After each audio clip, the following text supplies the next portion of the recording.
welcome to the Extra Feeder Interview Show. Please follow us on YouTube.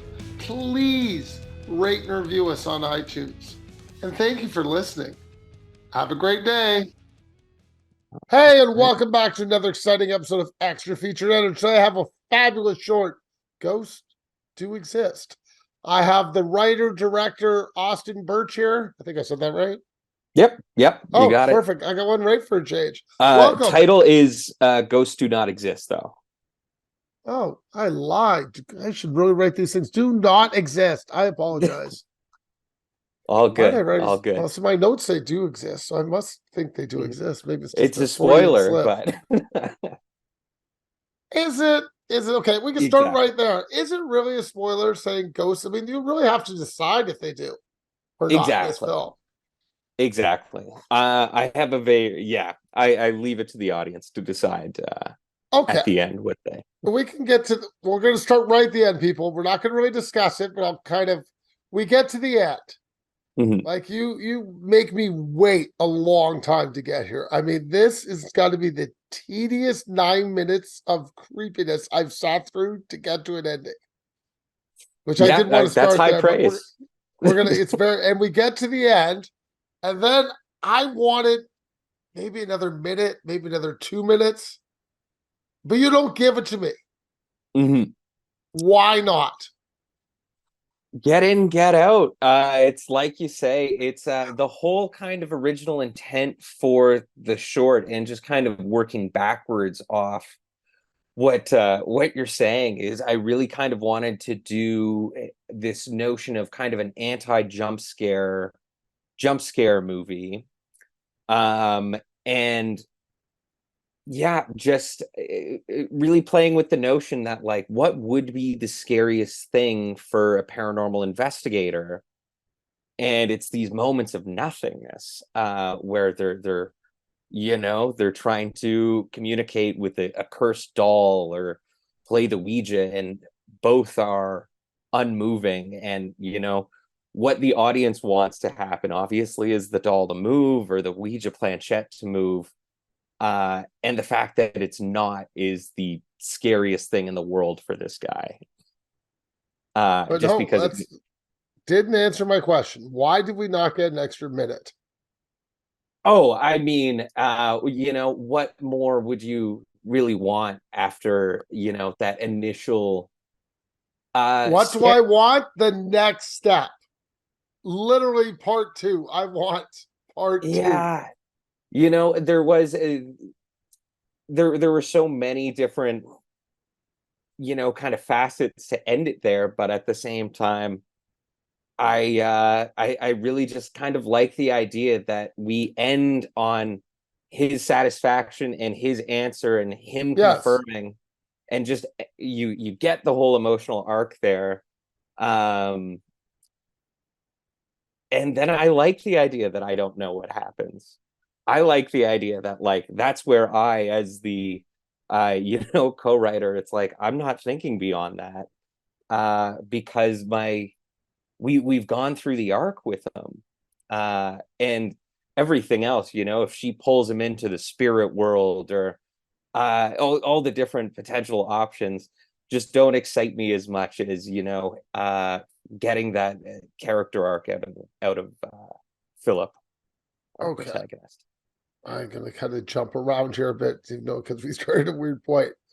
When he's typing, at the point we see the typewriter move. And he goes, no, none, no thing. And then this happens. The big thing happens here. Like, have you already tipped your hand to the ending then? I think you have, but I still want to see it. And was that your plan to say, yes, we're going to give it to you? But I think you were. I really think you were not giving it to me. And that's why I was so excited by the end. Absolutely. Yeah. I mean, I am very aware of the fact that, people that don't necessarily know me are going to be watching the movie, and I don't like, this promise of, you're sitting down to watch something scary. Give people something scary at the end of it. I've had you have the audience for about 6 minutes on Ghosts Do Not Exist, and they're buying that melancholy. Um, let's give them some horror, and let's pay it off once we kind of let that despair set in from the absence of it. Okay, now we'll go with my lead-in question where I did want to start. So we'll go back. This thing is creepy as hell. Like Hey, thank you. literally, I really want to say, did you make your act slow down? Don't move fast. Slow. Don't move everything methodical to the point I wanted to yell at your lead character, going, "Can you move a little quicker, please? Please do something faster." But he doesn't. And I think that your ambiance, you make this creepy as hell because of that. It is so quiet, so sterile environment, but creepy all at the same time. That's high praise. Thank you. Yeah, I think part of it stems from Adam and I kind of constructing the script within my apartment. So we were kind of able to really construct these scenes very methodically and pre-visualize the entire piece, to help kind of build and create these environments that we can really live and breathe in. And our actor Robbie was such a treasure. They primarily come from a theater background, so it was really taking a performance that you can project to the end of the room in a packed theater and winding it back to almost a total stillness in the performance that you're really able to get that with a theater actor. And loved working with them for how much they were able to convey with such stillness, Well, I can't let you go in that easy. everything. Where did you find him then? Facebook, just open kind of casting call. Oh, And this was a project where we didn't have a lot of money, but we had time to really kind of develop things and take our time with casting and find the right Philip. And I think we found him. Um, and Robbie's performance again just knocks it out of the park for me. okay. You did say this was shot in your apartment, so there's one question down. So you have a ton of stuff in here that I haven't seen in years. I have an old TV, tape recorder, cinematographer, typewriter, VHS tapes that I don't haven't seen in 40 years. So you know, Betamax. Betamax, where is this stuff located? Where would you steal it from? This is all stuff that actually belongs to our production designer, Malcolm McKenzie, who just was a real collector of trinkets, and another collaborator that Adam, myself, and Malcolm all worked on the Blackberry movie. Same with the artist Aaron Sweeney, who did the makeup. Um, and it was a real just kind of family affair. So when I was writing it, I'm like, if I'm doing this paranormal investigator story, Malcolm has all this stuff. And he populated it with all these knickknacks that he's just collected over the years. Okay, I do have to ask about the family photos. It looked Yes. like the lead actors actually in the photos. Yeah, so we shot primarily over a Saturday and Sunday in, I think, April.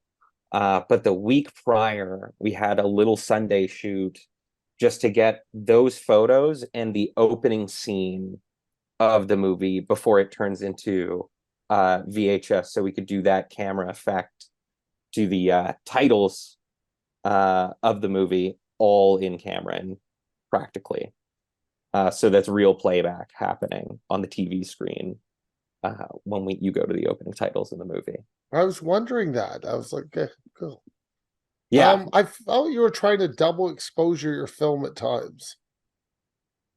Like you had one shot laying on another shot a couple times. Was that planned? I'm not sure where you're referring to, Right at the but beginning. It's kind of weird. Maybe you're trying to give me a VHS kind of feel, and I'm treating it as a double exposure shot. Like when you open film, it kind of goes weird. Mhm. You have that right at the beginning when he's at the thing and he's starting to watch things on TV. I'm trying to think of the moment. Because I don't Adam, who edited the picture as well, might be able to speak to that, but I don't think that's intentional. Okay, that's fine. It was a great effect, whoever did it. So maybe it was an added effect and I just kind of liked it, All which is right. fine. It Yeah, was we'll kind of like, take it. that's kind of funky.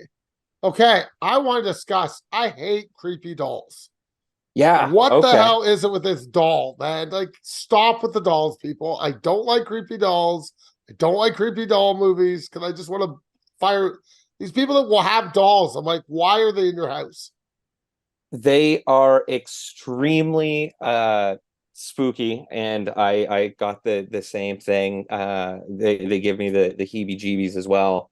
And anecdotally, I have a great story about this one because we found it on Facebook Marketplace. One of my friends sent me a link to the doll, knowing that I was in the market for one, and it has sat down in a church basement for the past 30 years. Perfect. It was made in the 50s. It's actually a wind-up toy, very old and analog kind of wind-up. And the plastic around its legs where the wind is all cracked. And when we were shooting, I was showing off the doll to everybody and wound up the doll, but then that plastic edge ended up scraping my thumb open. So the cursed looking doll did end up actually drawing blood Perfect. the week I that we feel were better shooting. now. Yeah, so she owns my soul. All of the success of the movie is the deal we made with her. Cool. Now, when you were setting up your shots, I mean, obviously as a writer, you have a script, I get that, but you have a doll, you have this. Did you try different angles with the doll, or you just knew that one was the one? We kind of we would play around with it for sure. And so much of the piece was, we were really conscious with our setups and finding the best um possible setup for it. So we definitely played around, but we knew kind of on the day, like we got to we got to shoot this doll as many different ways as possible. And I think Yeah, my favorite of the doll is the reflection in our main character's glasses. I was going to get to that. Maybe, oh, Adam Crosby is here. Oh yeah, okay. Well, we just got to wait now. Now, this is going to look really bad for editing, but I don't edit often, so unless I have to. Sorry about that. Hey, Adam. Hey, Uh, buddy. Gentlemen, I am ungraciously stomping into this this meeting far too late. I apologize greatly. It's all good. We were just discussing your doll posture, posture. Okay, the glasses. I want to discuss the glasses anyway. We're just about to get there. Whenever I see the character looking, you always have a reflection of what you're doing in the glasses, so I can always see what's going on. Now, I'm not the greatest person. Was that done in editing? Because there's no way, or is that actually on the film and he's able to see it? Adam, I'll let you speak to this one. No, so yeah, that was all done practically on the day. That was Really? yeah. So the reflections were something that Austin caught. I think we were lining up the first close up of our lead opposite the doll, but we were lining up like one of his early close ups in the film, and Austin like caught a glimpse of the doll. It happenstance, like we weren't designing the shot in that moment as such, and Austin sort of like he caught it for a second, and he like sort of dialed in on that, and then we quickly sort of like played with it and heightened that and sort of let that take sort of the like a thematic lead in terms of that moment of composition, and then that quickly kind of spiraled into becoming a bit of a visual like leitmotif that we kept trying to play with throughout. So yeah, a little serendipitous and a little sort of like luck favors the well prepared sort of vibe. Yeah, I do have to ask about the typewriter. I could not figure out how you guys did the typewriter. Was it a straight wipe on editing? No. That was a another Malcolm McKenzie special. I think he was I think he lined up fishing wire, and Yeah, surprise, Malcolm and I were talking about this the other day. I yeah, think it was fishing wire it that was. we, yeah. Okay, It that would was. make So sense. yeah, That was my he only like other option. he tied fishing wire to the actual letter, the hammers Hmm. that would hammer the letters onto the page. And Hmm. so off screen, he would like marionette the hammers with fishing wire, and then when you pull the hammer forward, it draws down the key. It's like the mechanism working in reverse. Oh, Hmm. good work. Because I looked at that shot, I paused it, rewound it, looked at it again. I'm like, I can't figure this out. I'm looking Yeah, for it was genius. something. It was I'm like, genius. I'll give that full credit on that one. I couldn't figure it out. You got me stumped. I'm like, they could have Simplicity, wiped it, man. but I said, I don't think they wiped it. I said, I don't see an edit cut. And I looked for an edit, and there No, was no no, no. edit. Practical, Good. baby. Adam, you're a little break, so I'll give you the fast version. I found your film creepy. I love the glasses. We discussed set design. We discussed family photos. We discussed whose apartment it was. We discussed that stupid creepy doll. And now we're on to added sound effects. All Beautiful. right. So now you're up to date. I gave you the fast version of I what you appreciate that. missed. Thank you. Thank you. Thank you. The sound effects. Did you play with sound a lot here? I mean, I know when you're filming it, there's sound, but not what you were adding. But you just made it creepier. Stop doing this to me.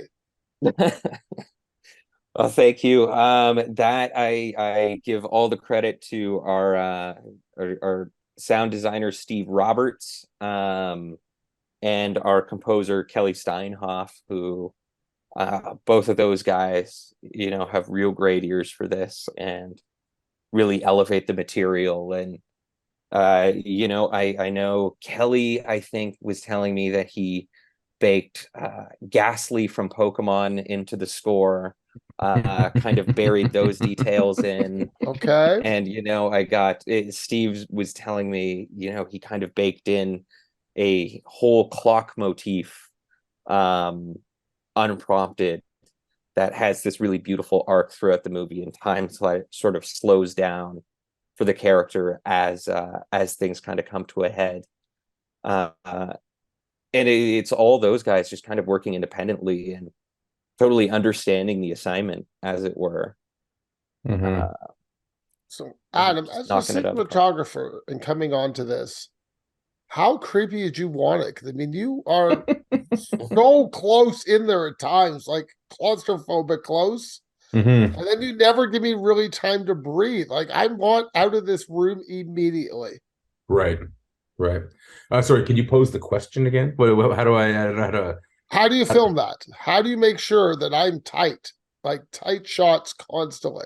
Even when I think you're gonna do a far away shot, you see him typing, and then boom, I'm right in his glasses. I'm like, stop, Yeah, I mean, back me up, please, please bring me that's fair. back. That's fair. I mean, I think part of that is just the nature of. So, I mean, there's two things. Like, I'm big on sort of like almost cliched sort of like ethos when it comes to cinematography, just like the European model of filmmaking, where it's all wides and closes. Like, that's where I like the world. That's where I like the storytelling. That's where I find it the most interesting. It's like you're sort of revealing or not, or selectively not revealing your narrative in more interesting ways, in wider, more critically curated frames, and in close-ups with that are sort of like focusing a sense of hyper intention. Anything in between, I mean, like, there will always there's a lot of medium shots in this film. There will forever be the requirement and the need for, and artistically creative and otherwise, the need for medium shots. But it's sort of like, it's always funny to think of, like, it's sort of like that's the democratic frame size. They kind of like, that's why they call it in Europe, they call it an American. In Europe, they call it a cowboy, right? It's these things that are iconically products of Western cinema.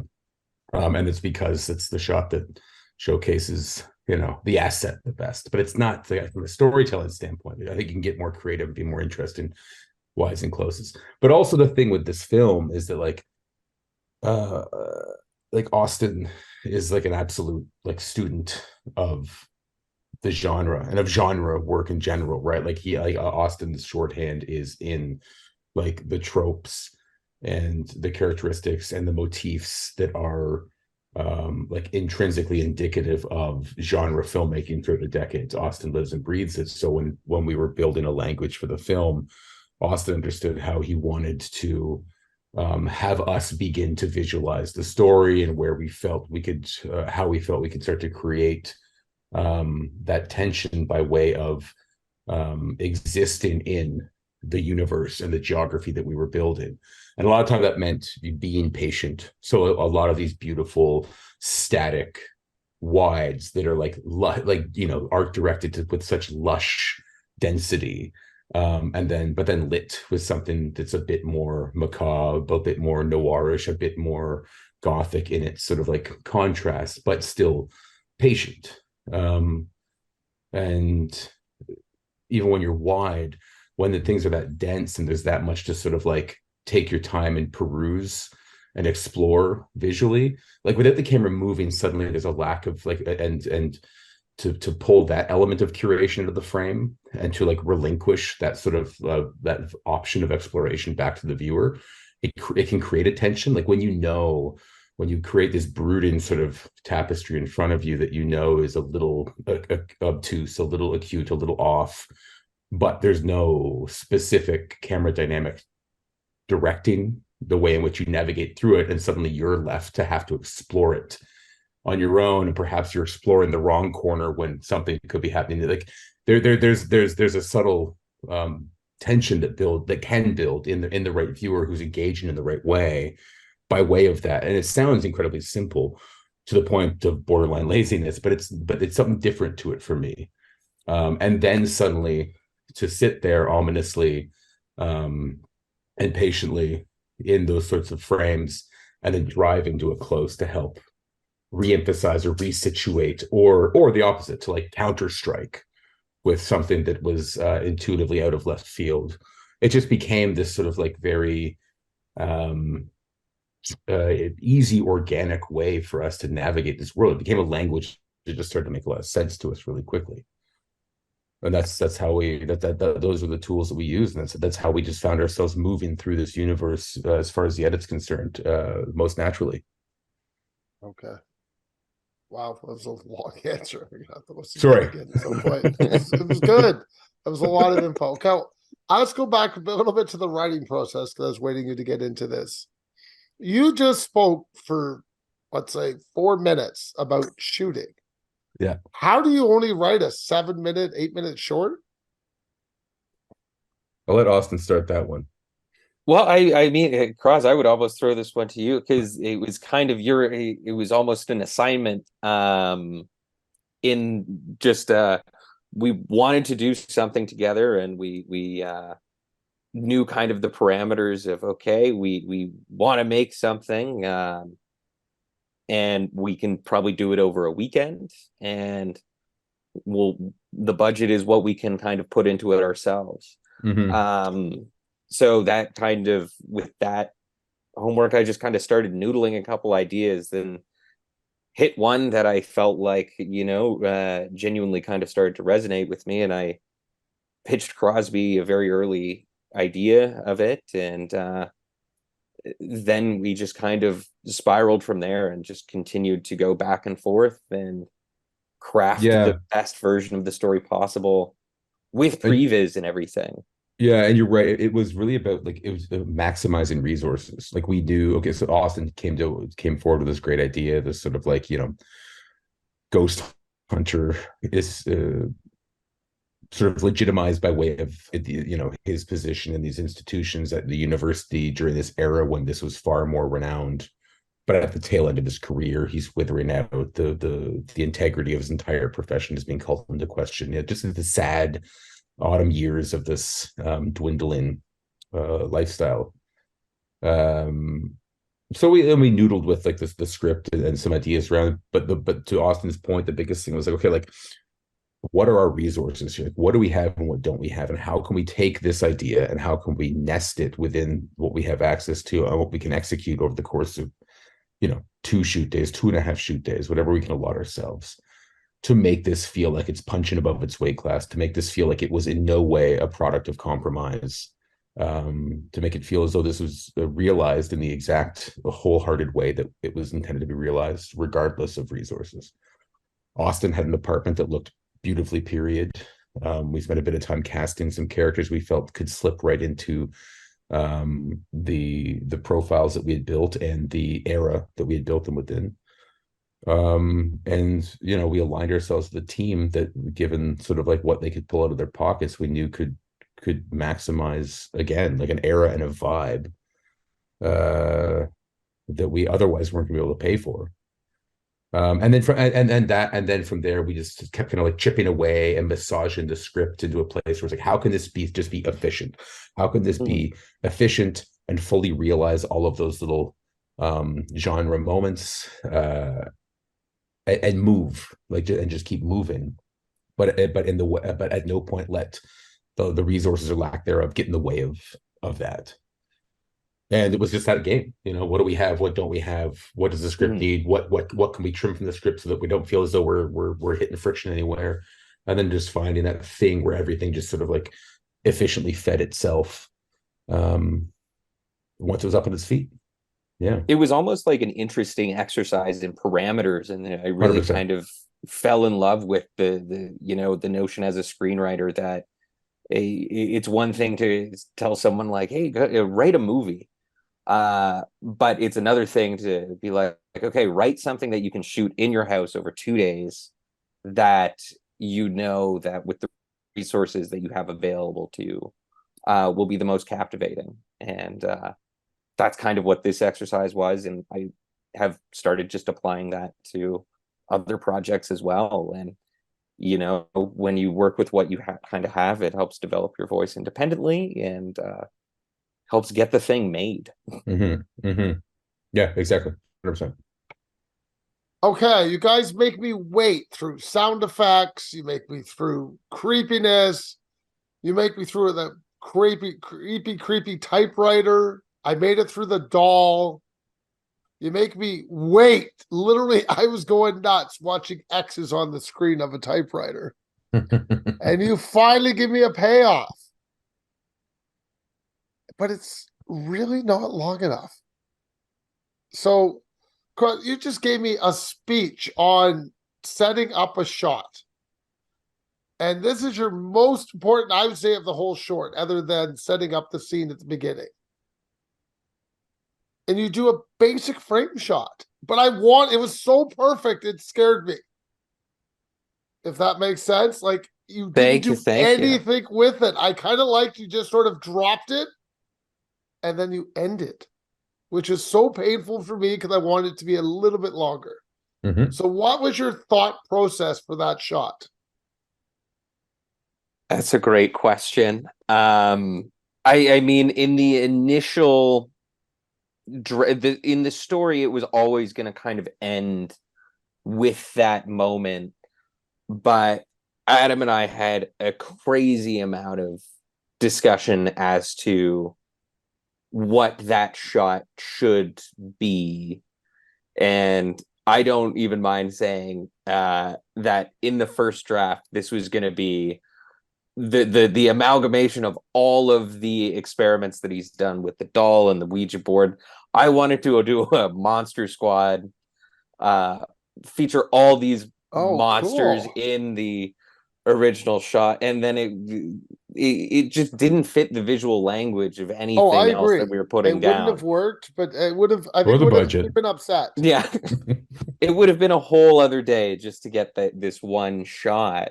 But then we just kind of started reworking it and eventually kind of figured, let's end it here with our final scare, but lots of discussion as to how to execute it. And one of my references was the paranormal footage on YouTube, as opposed to actually like looking at The Ring or anything like that. We kind of realized early on in the process that if you go sharp on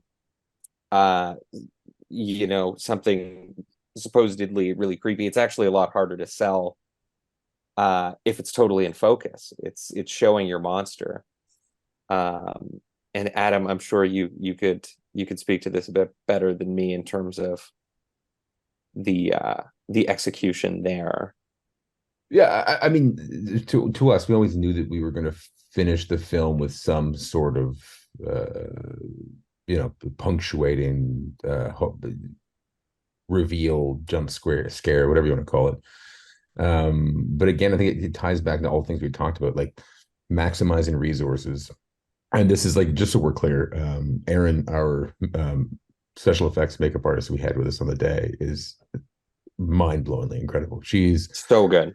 stunning. She's stunning. Her work speaks for itself, and her work is peppered all throughout the Canadian film industry. She's amazing. But this is a great example where, like, we weren't doing prosthetics. We weren't doing prosthetic overlays and the eye gouge removals, and like we knew that we were going to have to build a level of like fear and a level of ghoulishness and a level of palpable terror that needed to be sort of like partially realized, hinted at, suggested, ethereal, because we weren't able to tactically build with like complete fidelity, like the version that necessarily want to. And but also, to walk that back one more time, is like it's far more interesting to tease the idea, to tease the ethereal, and then allow your audience, and it sounds cliched, and sure, maybe it is, but allow your audience to fill in all those gaps, to allow the audience to backfill in the fuzzy soft edges of the detail we didn't provide, their own fears and their own interpretations and their own projections of what goes bump in the night. And I think that's again, it's a tired trope, but I think it's one that is overused for good reason. I mean, the power of the individual granular mind is always going to vastly supersede what we can practically convey on camera. So why not use the strengths of both those things to bring us to a point that is sort of like a full realization of the intersection of both. Okay, I did forget the phone call. I know we're supposed to end on this, but I do want to go back to the phone call. Yeah, Was there yeah. a copy of the script without that phone call? Because I mean, Oh my God. like I was thinking, do I want the phone call? Like, do I really need it? Like, is that a cliche? I mean, it is. The phone call was kind of is the cliche thing. And maybe that's him just doing his final report. And I was thinking, I was asking, do you find it cliche, the phone call, or do you think it adds to the short? Maybe I'll leave it at that for you too. Obviously, you do since you left it in, but to me, it was cliche. Totally Austin, you want valid. to go first? I mean, the phone call in my mind strictly serves as kind of setting the character up a little, like establishing a little bit more of the immediacy of the stakes. I accept that. But and Crosby will speak to this more, I'm sure, but that was probably the thing that we wrote and rewrote the most, Okay. all the way up until almost the very end. Yeah. Though we had like multiple people do VOs. We have versions where there is no VO. Okay. It took time to kind of find the tone of the VO. The version without the VO definitely required like some complete retooling in terms of pacing. Like the whole thing just got kind of languid and like meandered. It just didn't. It was too amorphous. It lacked too much structure. Like the VO, the phone call absolutely is just universe building, right? That's all it is. I mean, I agree. you just want to feel a little bit more. And the thing that you're completely right. It's a complete trope. It's completely cliched. But that's sort of, this entire film is built around, the film is an homage to genre filmmaking, and genre filmmaking functions because of those tropes, because of those cliches. Absolutely. It's the beautiful hook that we all keep coming back for. So if anything, like those cliches, we lean hard into them. It's the bump in the night. It's the Bloody Mary of it all. It's the lone typewriter in a room by yourself. All of it. Like it's everything. We weren't afraid to lean into those. I think if any, we wanted to find a way to be empowered by them and pay respect to the way that they've been used and abused and reused over years to help define genre filmmaking. Okay. I'm off to fun questions now. Go as Do it. long as you want. You're good to go. Because your first time on my show, everybody gets the same first question. I need your favorite film. Austin, you go first. I grew up loving sharks, and for my 7th birthday, my Well, that folks was got easy. me Jaws. There we go. And I was so terrified of it that I had to watch the second tape with the behind the scenes of the movie just to get to sleep at night, and then realize there's a wonderful world of filmmaking out there. So Jaws is very much my North Star, That's amazing. and very much the film I attribute to making me want to make movies, and the one that I will rewatch once a year. That's funny. It's great. Love it. My like douchey cliched answer is Barry Lyndon. Barry Lyndon is a film that I love very deeply. The and bop. very direly. We'll have to have this discussion offline. We're fair going to get enough. into Barry Lyndon. And then my close second would be Demolition Man, a film that I grew up with, taped off of late night city TV, and a young chubby Adam with a bowl of potato chips in his lap has watched that film more times. So that film played more of a continuous influential role in just my engagement with cinema from a very young age than any other. So yeah, glad that I haven't seen it. Demolition Man. You haven't seen Demolition? I haven't seen Demolition Man. Man. Oh my God. I'm gonna remedy it as soon as this podcast is over. Right afterwards. Oh, immediately. Demolition Man. It's a great film. Yeah, So that's a fun. massive blind spot on my end. I'm sorry, everybody. Oh, he hasn't seen Barry Lyndon either, I bet. So there's no, I have blind spots. Okay, good. One book that you fully enjoyed and helped you with filmmaking. Mine would be Crime and Punishment. I mean, to keep the cliche going, I'll go with the Jaws log. There we that go. is a seminal book about filmmaking, and one that I go back to that, as much as things have changed from the 70s, there's still really good nuggets in there. And it's just one of my favorite for filmmaking. My last question, you cannot answer Jaws, just so you're aware that you might have to give me a new answer. He can't. It might be Deep Blue Sea. No, who plays the best Batman? Kevin Conroy. Adam West. There we go. Okay, guys, before I let you go, tell everybody where they can find your stuff. Oh, Austin, go for it. I'm so bad at my socials. I'm on Instagram as Stinler, and you can visit my website austinbirtch.com for a little catalog of my work. And my email's up on there too. If you want to reach out and say hi, you're more than welcome. And I'm on Instagram at the_Croz, CR0Z, and AdamWCrosby.com will be my site. Like most, I'm atrocious at updating all of my socials, but they're there. AdamWCrosby.com and the_Croz, Croz with a 0 and a Z on Insta.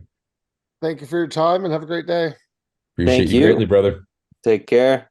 Night, boys.